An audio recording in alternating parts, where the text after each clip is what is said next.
Forget the clean Hollywood movies, because D-Day wasn't just a battle, it was a sensory nightmare. It was the single largest amphibious invasion in human history, and it looked like the end of the world. On June 6, 1944, the ocean turned black with thousands of ships stretching to the horizon. Imagine sitting in a cold metal box, tossing on 10-foot waves, while vomiting uncontrollably from seasickness. The air smelled of diesel fumes, mixed with the fear and vomit of scared young men praying. Then the ramp drops, and the world instantly explodes into a solid wall of machine gun fire. At Omaha Beach, the water didn't just look red, it literally turned into a soup of blood.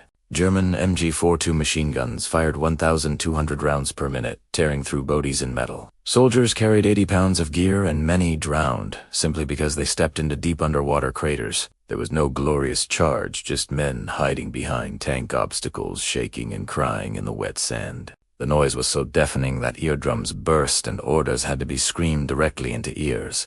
Commanders kicked soldiers to make them move, because staying on the beach meant certain death from artillery. But the chaos actually started hours earlier in the pitch-black night, with the airborne paratroopers. Misdropped miles off target, they fought confused skirmishes in hedgerows, hearing strange clicking sounds in the dark. They used toy clickers to identify friends, because shooting at shadows meant killing your own brothers. Back on the beaches, it wasn't just infantry, it was a logistical miracle of floating harbors. They brought their own ports called mulberries, towing massive concrete blocks across the channel to unload tanks. Medics worked until they collapsed, patching up boys who were screaming for their mothers amidst the explosions. From the German bunkers, it looked like an unstoppable wave of gray ants crawling out of the sea. One German soldier named Heinrich Severloh fired over 12,000 rounds until his machine gun barrel melted. The Rangers at Pointe du Hoc had the craziest mission, climbing 100-foot cliffs with ropes and ladders. They fought their way up with knives and grenades, while Germans cut their ropes from the top.